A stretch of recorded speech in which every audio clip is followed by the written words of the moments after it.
Well, hello, everybody. Welcome to Friday. This is our show called Go Live with Tom. Really having a good time doing these. We're answering lots of questions. It's really kind of fascinating experience altogether for all of us. We're trying something a little bit new today.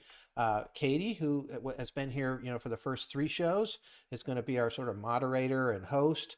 And so when you have questions, you send them to Ask Tom at golivewithtom.com, and she'll get those questions and she'll ask. If you have a follow-up question, feel free to send it in.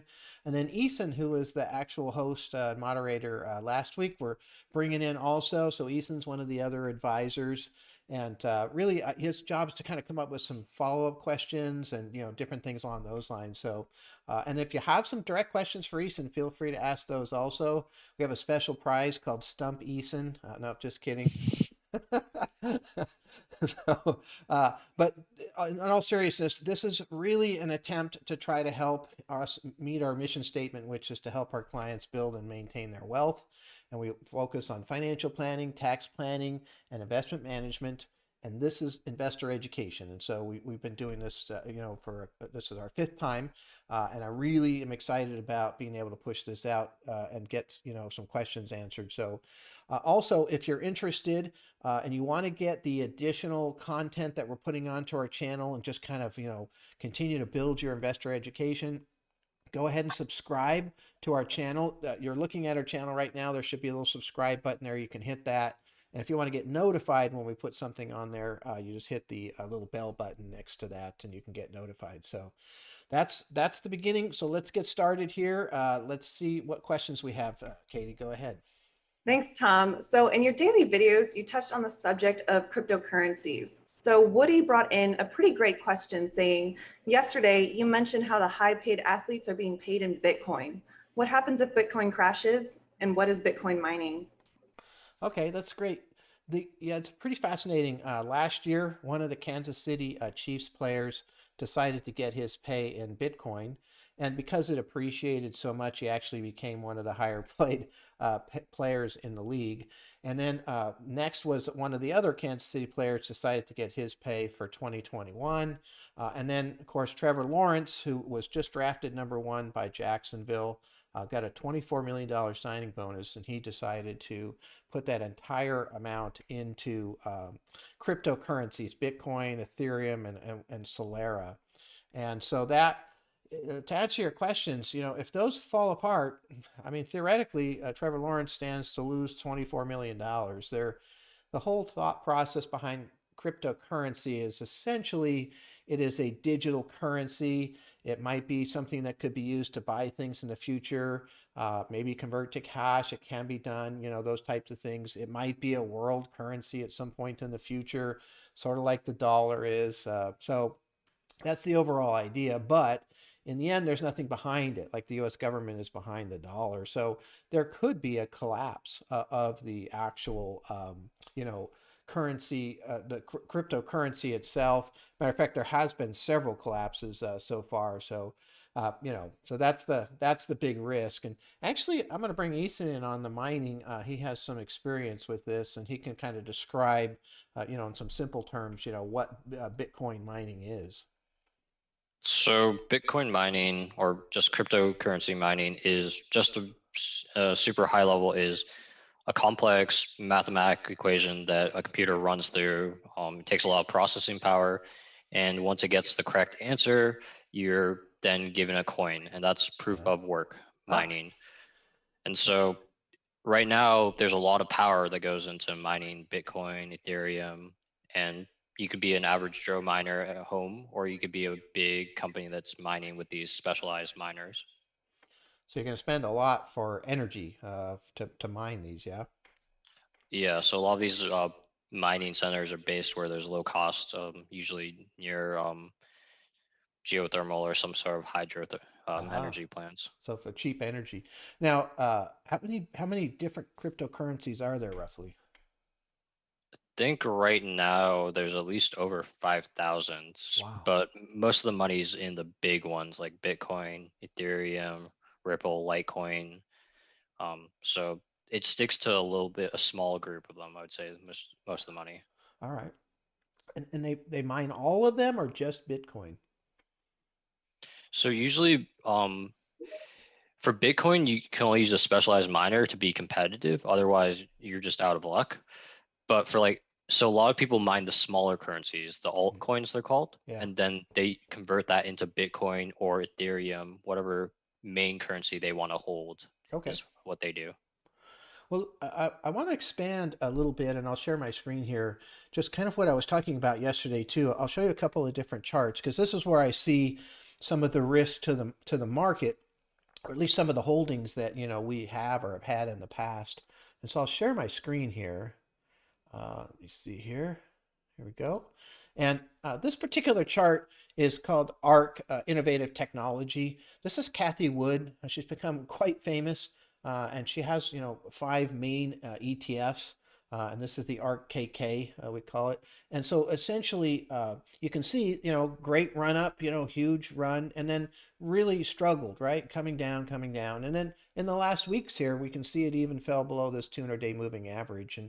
And one of my thoughts here is that as I've been watching this, as we've seen cryptocurrency really rise in terms of volume, and for example, on Monday, Robinhood's app crashed trying to do cryptocurrency trade. So that means that there's obviously a lot going on. I actually think the same group that was buying this type of investment, and here's another one here. So this is the same. This is Kathy Wood also, but this is the genomics, right? So this is, I call this advanced healthcare. Same thing. It fell pretty good, acceleration here. I think this group that was buying this is now selling this and moving into, Bitcoin. And here's clean energy. Here's Invesco Solar. Same thing, quite a bit below its 200-day moving average, pretty big. Again, a lot of sell-off here. I think this Trevor Lawrence thing kind of got things going too. I think, that was done on Friday, and then, Robinhood crashed on Monday. So those might be related as far as that goes. And so one of my main points is just, where can you go and still, kind of avoid this selling that's happening. And if you look, you can see where the money's going, right? So here is materials, right? This is Vanguard's materials index.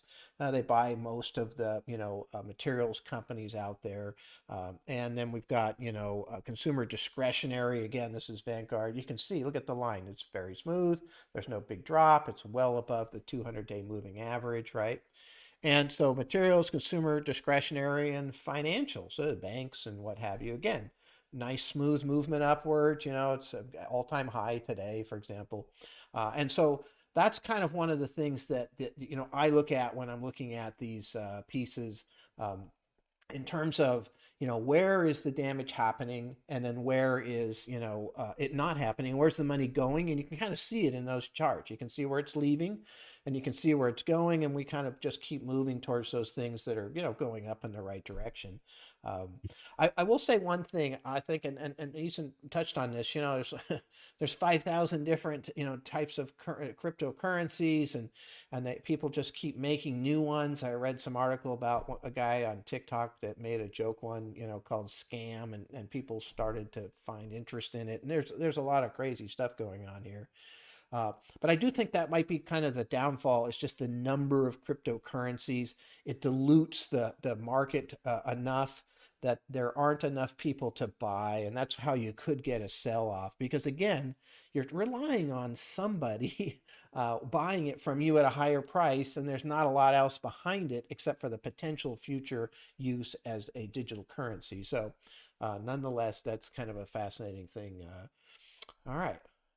Anything else? What's the next question? So we have a question that came in from Carol, and her question is, my 25-year-old daughter is getting married soon. Any advices on setting up finances in a married couple? Oh yeah, yeah. That's a really great area altogether, and so it kind of depends on what they have and what they're doing, and do they have a house or not have a house. But the best place to start, in my opinion, and Ethan helps me with all of these, is to set up a financial plan. So we set up plans for our clients' kids all the time. And so here, what do you want to do? What are you trying to accomplish? Do you have a house? If you want to save for a house, when would you like to retire? What's your work situation? Do you have a 401k? We talk a lot about Roth 401ks and Roth IRAs, because I really love a 25-year-old to be contributing to something that's going to grow tax free for the rest of their life. those types of things. So it really, it comes all around the goals that they have. I will say that looking at, I've done, thousands of financial plans. One of the keys that I've seen is just the ability to save. And so, if you're a great investor and you're not a great saver, you probably don't get very far. So, a great saver is the place to start. And a plan motivates you to save because you can see, oh, I can see these goals, and I can get somewhere with this. And so, I'm interested then in putting money aside and, not spending that money. So, that would be my advice. It's very, very exciting for me personally to work with younger people because the impact that you can make at age 25 is absolutely unbelievable. Yeah, going off of that, any way you can automate it is really good for saving. So even if it's like $50 every month from your paycheck automatically going to some sort of your 401k or something like that, making it as simple as possible for you will really help in the future. Yeah, I have a lot of very wealthy clients, and they've said exactly that. They just set it up so that that money just kind of disappeared and they just didn't even think about it anymore. And they lived off the difference and they had this automatic amount going someplace into some kind of savings. That's the most common comment I have heard amongst the wealthy clients is that. And yeah, that's a great point. Thank you both. So we have a question for Eason from Robert, and his question is, what areas do you support Tom in as an advisor? So mainly I help with the plans. And so whether it be a Roth conversion, buying a house, or any of those kind of questions, I can set up a plan so we can kind of test out that scenario and play with the possibilities and see what you can do with your current assets or what you need to do to kind of change it up to hit your goals. Yeah, it's been incredible actually, because I'm able to kind of turn over the beginning of the planning process to Eason, and he goes back and forth to get the plan set up, and then we meet and look at that plan, and then we set up an appointment with the person that's doing the plan, and we go over it together, and it's been really, really good. It's been great. Yeah, we're lucky enough to have this dynamic duo in RCS. Yeah, I agree. So we have another question in from Ryan, and Ryan's question is, what does the low jobs report mean, especially since it was lower than expected? Yeah. Okay. So all week they've been talking about the expected number of new jobs to be reported today for April, for last month, was supposed to be around 1 million. And we've been pretty much coming in higher than expected on almost everything, to be honest. And then there was a lot of talk and rumors and articles about the possibility of coming in much higher than that, 1.5 million or 2 million. And then there Mm, was all kinds of concern about that because that would be a lot of jobs all at once. The Federal Reserve might have to start raising rates, which the market doesn't like. So now we had just the opposite today. A pretty surprising number, 266,000 jobs. And that is the biggest miss compared to the expectation since 1998. And so there's actually a whole bunch of factors that are coming in there. And they're all a little bit different as to how you look at them, but people are still getting an extra $300, from unemployment insurance per week. That goes through September. Maybe some people don't want to take a job because of that. People are afraid of the virus, as far as that goes. So the jobs are there, but they're not really being filled as quickly as possible. Although there's one other key area, and that's that I read an article that says roughly half the kids that are in school are still at home. And so obviously somebody's probably at home with them, and they're not taking a job because of that. So that needs to clean up. But there have actually been some job shrinkage that happened in April because of shortage of certain types of supplies. Like in the automobile industry, 27,000 jobs disappeared, at least temporarily, because of the semiconductor shortage. And so they're having to cut back on the number of, cars and trucks that they're making. So uh, now the market is pretty excited today. If you look, there's a tremendous amount of green, and the market took off as soon as it saw that number, which seems counterintuitive, right? Why would the market go up when unemployment wasn't as good as when employment new jobs weren't as good as expected? And really, It's because the market looks at kind of like Goldilocks. They don't want an economy that's too hot, don't want one that's too cold, want one that's just right.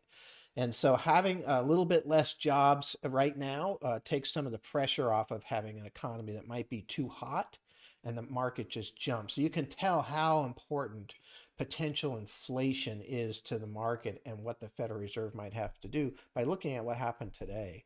So it's a weird thing. Bad news was good news to the market in the employment arena, and it wasn't negative jobs because that if 266,000 were lost, that could be so. It's still a fair amount of jobs added.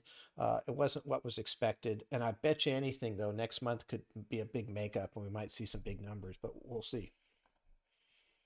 Do you think the like consumer data just like spending is going to start shooting up because do you think the jobs will lag behind that kind of in the reporting? Yeah, they're having a hard time getting all the people into these jobs, and people are, you're reading stories about like restaurants are putting signs up saying, please, bear with us, we're having a hard time getting new people into work. Please be nice to the people that did show up. And so, yeah, I think that pent-up demand is going to come out really strong, and that, again.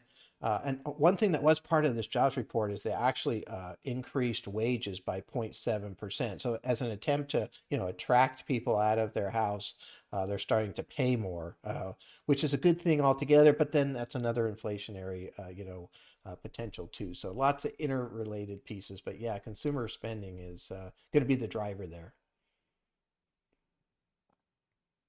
So we have another question in from Gladys, and her question is, what do you think about the companies leaving California for Texas? Yeah, it's kind of interesting. I've read a mixed reports on, how many companies are actually leaving and what have you. But that has been going on for a long time. I remember even back in the, early 90s when so many companies, even from the Bay Area here, were moving to Austin, Texas. They were calling it, the Bay Area or the Silicon Valley of Texas or what have you. Um, if you look over the history of time, we've still done really well, even though Texas has picked up a lot of jobs for different reasons. And we have a high concentration of very intelligent labor here, high concentration of venture capital that's here also. And so a lot of companies, want to locate here for that purpose. So I think it's okay. It's just part of the process to a certain degree. It lets some of the steam off of the area's cost, because one of the problems with being here for as a company is of course the high rents and those types of things. So if some of the companies move, that brings that back down a little bit and lets other companies kind of flourish in this environment. But yeah, it's going to be interesting to see how that plays out. But Silicon Valley is pretty hard to replicate. Touching on the California to Texas, how do you think about, or what do you think about the people moving from California to Texas? Will that cause any economic impact? Maybe. It hasn't so far per se. California is still, I think we're the fifth largest economy in the world if we were a country. Again, it's just hard to replicate what we've done here and what we have here in terms of weather and commerce and different types of industry. Hollywood's here, venture capitalists are here, and they aren't moving. And a lot of the really high margin, businesses are still here because they can afford to be here, and it makes sense for them to be here. But you'll always find things moving out, to different areas or even different countries. We've seen that over the years. So far, we haven't seen dramatic impact. I know, the housing is still worth more than it was, and those types of things. So you can kind of see what's happening. And amazingly, like in my area here in Willow Glen, I mean, when we go for a walk, these houses sell right away. They pretty much put up the sign and the sold sign right on top of it at the same time. So to me, that means things are still going okay as far as that goes. But Great, thank you. So we have another question from Annie that says, why do 401k and employer plans have limited investment availability as investment choices? yeah, it's very fascinating because that's one of the big problems with 401ks is that limited availability. So let's say, like I just showed you, the Vanguard, financial index or the Vanguard, materials index that, are doing so well. I've never seen those inside of a 401k. So if you wanted to like buy those particular indexes, you can't. And it really has a lot to do with just the logistics, the way that it's set up. So there's usually an administrator, and they'll only allow, 20 or 30, different funds or ETFs to choose from. And it's really kind of an administration piece. But what has happened, and I believe this was brought on by some suits against 401k providers. They have a lot of companies, and you should check with yours, now allow you to do what's called a self-directed 401k, where you can go out and open up essentially a brokerage account and buy anything that you want. It's a bit more complicated, a little bit harder to do. You have to know what to buy, but you can buy anything, any stock, any bond, any ETF, any mutual fund, because it's just a regular brokerage account that is through your company. And those are becoming more and more popular. I have quite a few clients that have set those up now, and I think that's a better way to go personally. Do you think there's major risks with having a self-directed 401k versus having one that you have a plan administrator helping you out kind of because they are required to help you figure out your investments? Yeah, definitely. I mean, you have to kind of know what you're doing as far as that goes.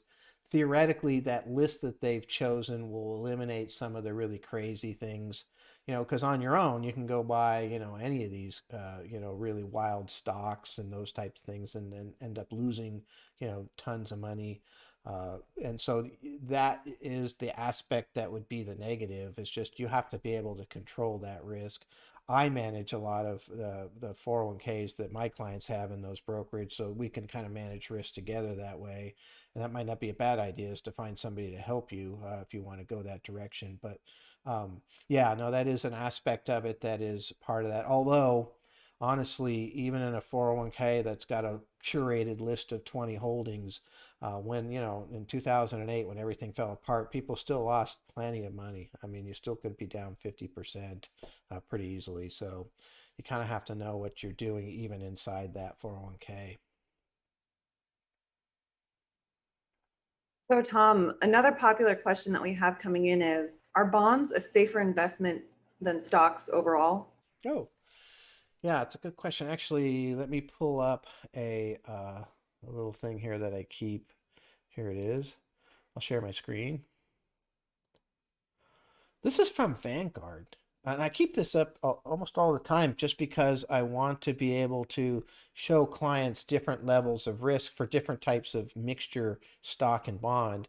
So, but this would be a good way to look at it. So 100% fixed income. So fixed income is another word for bonds. And just keep in mind that a bond is you've lent some entity, a company or a government, money, let's say $1,000, and they're going to pay you back at some point in the future, and in between that, they're going to pay you an interest, right? So, if you look here, the worst year since 1926 through 2019 was 1969. So this was a period of time where inflation was coming up a lot, and that makes bond values go down. And so you can see it actually lost 8%. And just, to give it a comparison down here, here's the 100% equity. Again, equity is another word for stocks. And so what they're doing here is you're buying a piece of the company, and you're hoping that company continues to grow. In theory, is that should make your stock grow also, right? But if you look, the worst year here was 1931, where it was down 43.1%. Now this is a full calendar year that they're looking at. You can see bigger drops, as far as that goes from high to low. But if you hold on to it for a full year, the worst year was 1931. So obviously 43% down versus 8. Yeah, bonds are much safer than stocks. Although you kind of need to realize, the risks altogether. And that's why we tend to mix them together, so we can set different, so if you only wanted 40% stock and 60% bond, you can kind of see the different numbers. You can see the rates of return. I really like this little chart. I think it does a good job, and it goes back far enough so you can really see, kind of everything, at least that's transpired for quite a while. So right now the environment's like a super low interest environment. So is there money to be made in fixed income or just general returns in general? No, it's very, very difficult period of time for fixed income because we're more like this 1969 than we are like this 1982. In 1982, interest rates were super, super high and they started to come down. When interest rates come down, the values go up, and man, bonds made 32%. We're more like this, exactly what you're saying. Interest rates hit, very, very low numbers last August. And so now they're starting to come back up, and we're seeing some negatives here. The first quarter of 2021 was one of the worst quarters for bonds in the last 20 years, for example. And so, yeah, just have to be super careful in this area right now. What we've been doing is sticking to very short-term bonds, short-term government bonds, short-term Treasury inflation protection securities called TIPS. Those are do better when there's higher inflation, generally speaking, and short-term high yields. And we even use a couple of inverse bond positions because I think that they'll make money if the bonds come down. And I think we're heading into a period of higher inflation, higher growth, and it'll be a little bit of a hard time for bonds as far as that goes. So going off of that, so are you saying that because when interest rates are increasing, you want to stay to very short-term bonds, Yep. and when it's decreasing, you want to stay to long-term bonds? Yeah, that's exactly right. So last year, interest rates were decreasing because they were lowering rates to try to bail the economy out and, make it easier for companies to borrow at a lower rate and what have you. And we went to longer term treasury bonds and they appreciated quite nicely. This year, again, just the opposite. We're seeing interest rates come up. And so then you want to go, more short term. That's exactly right. So kind of depends on what you see happening as far as that goes as to how to play this bond portion of the portfolio. Great, thank you for another detailed answer. Yeah. We have a question in from Anthony saying, right now, I have all dividends in my portfolio paying to cash and then buy shares at the cash accrues. Do you think I should have all dividends to automatically reinvest instead? Yeah, so there's two strategies. One, you can have dividends is something that a stock pays out, or even call it more interest, but you can get interest from these bonds. They call it a dividend also in some cases. But let's say you own that Vanguard Financial Index, for example, and it pays out a dividend. So you could either just let it go to the money market or have it just automatically reinvested back into that particular index. We advocate letting it go to the money market and then taking that when it builds up a little bit and buying into the portfolio. What we try to do is kind of buy whatever is lowest. And so it creates I call it a smart dollar cost averaging. In other words, as that dividend accumulates, we let it accumulate in the money market. Teresa actually goes through and sweeps through those, and we purchase, kind of rebalance the portfolio with that cash. I find that to be much more powerful than just letting it reinvest into each piece. Just because of the fact that maybe we don't want to reinvest in that one, we want to actually put it in this other one, and so that keeps the portfolio in balance also, which I really like. It's a good question. We have another question in from Dave that says, would you ever advise clients to invest in precious metals? Ah, yeah, we have not used precious metals in our portfolios over the years. And mainly because, especially like a direct investment, with a kind of a concentrated position in like gold or silver or those types of things, mainly because of volatility. Again, in our particular case, we're dealing with somebody's life savings, and we are the primary advisor on that asset. And our average client is in their 70s, so making sure that that money is still there. And high volatility, investments can really be a challenge. And I don't want to be talking to that client. That's why we don't do cryptocurrencies. Why we don't do, you know, China right now because of the volatility. It's why we don't do cannabis. All of these things. We don't do oil either, which is actually doing really well right now. But again, it dropped, 80% last year. I don't want to be in something that can drop 80%. So That would be the reason we kind of stay away from the precious metals.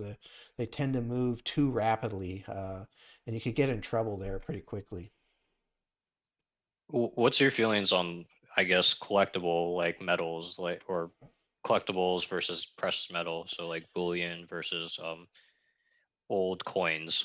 Yeah, there's we still don't do it. The volatility is still a little bit high. They tend to be, better as far as that goes. Oh, you're talking about like investing in coins directly, those types of Yeah, things? so saying Yeah. like you have a coin collection Yeah.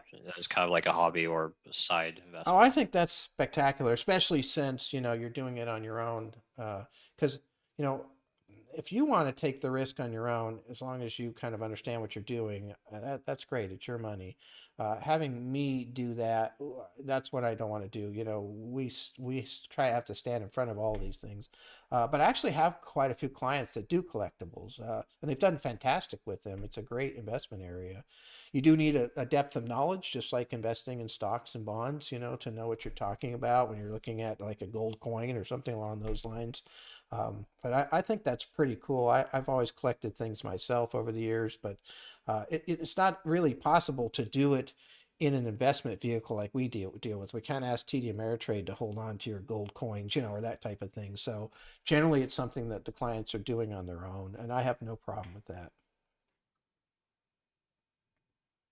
So we have a question for Eason saying, I usually call on Marie or Teresa. May I also call you about my accounts?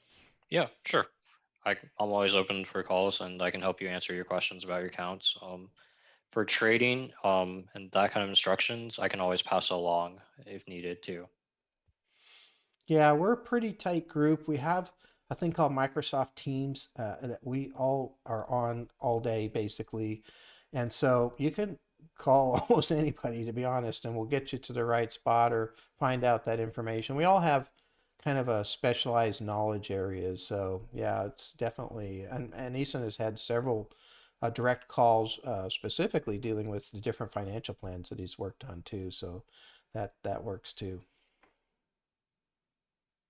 We have a question in here from Jeannie saying, my husband and I just made reservations for a restaurant that reopens in the end of May, but I couldn't get a reservation until late June as it's booked up. It seems like everyone is getting ready to get back out in the world and move on from the pandemic. Based on this, do you think we might see a crazy boom in consumer spending this summer? Yes, I do. It will be tempered by the ability to spend that money because what you just said right now, theoretically, Allison and I go on date night every Saturday. We could have gone to that same restaurant 5 or 6 times in the time frame that it's going to take to get into it once, right? So that's going to be one of the problems. It's just this pent up demand is going to meet this shortage of supply. Part of that will probably be alleviated. I would assume part of the reason the restaurant's struggling isn't just that they don't have, the staff or the food, although there is a chicken shortage apparently, which is kind of amazing. But it really has a lot more to do probably with the regulations for that particular area as to whether they can be open. Because if they only allow 25% in, then it's pretty easy to sell that out, right? So maybe by the end of June is when they have, the ability to, bring more people into that restaurant indoors. Because I think in California that we're going to be allowed to eat inside, after June 15th, as far as that goes. So yeah, I expect a really, really crazy environment from this summer, maybe for 6 to 12 months, where people are trying to travel and do everything. I think it's going to be fun. It's going to be really interesting to watch how that plays out. Definitely. So we have a question in here from Mike saying, real estate sales are going through the roof. This is confusing to me given that we are still in a recovery. What are your thoughts on this? Well, uh, because it's not really a recovery in the traditional sense, and I think that's one of the things that's really interesting is that when you look at a normal, recession, everything falls apart for some reason. If you take 2008, it was a financial, disaster basically.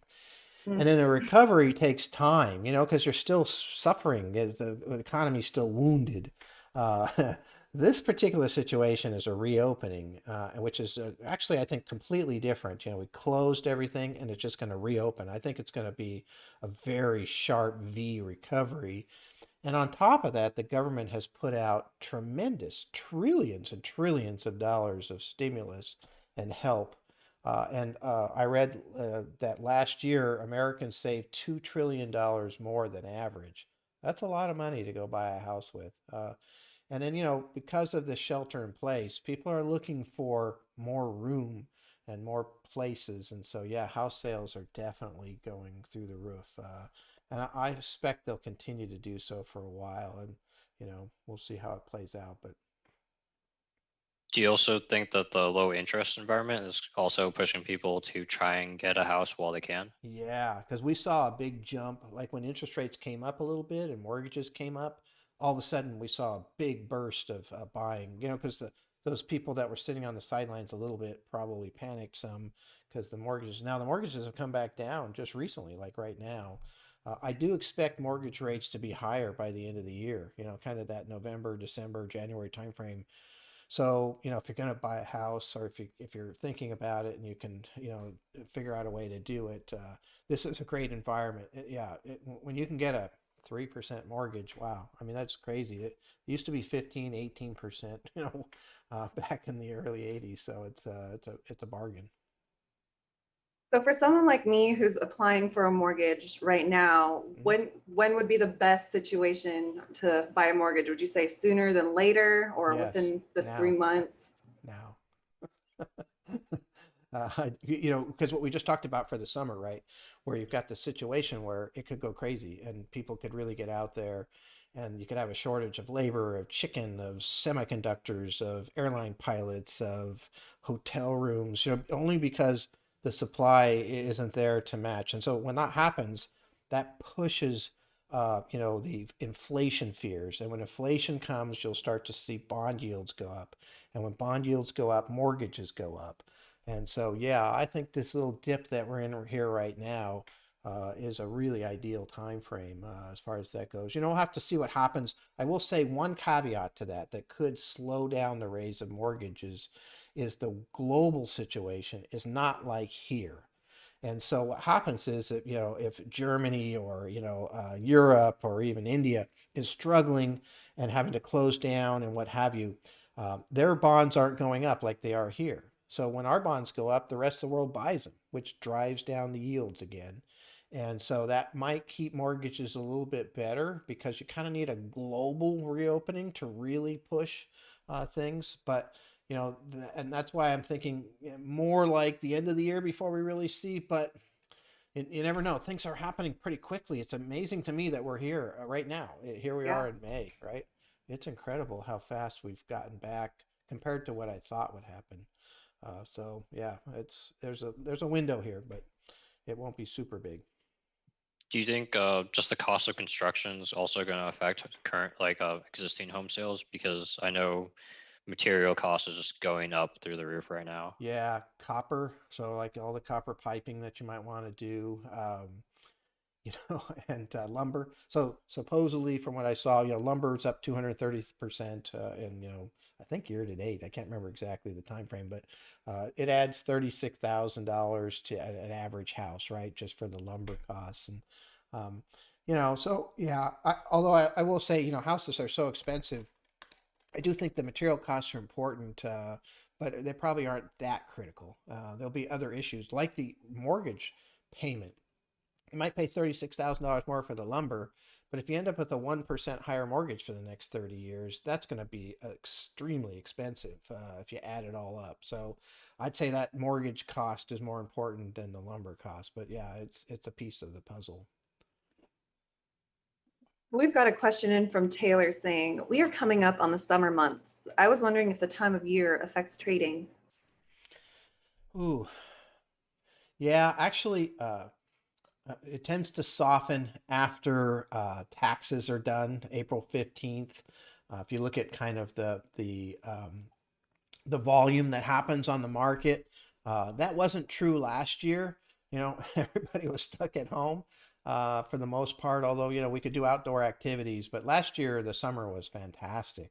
July and August were just off the hook good. So it kind of depends. I've not seen any super strong correlations personally. I used to track this pretty religiously. I haven't seen a lot of super strong correlations to the time of the year.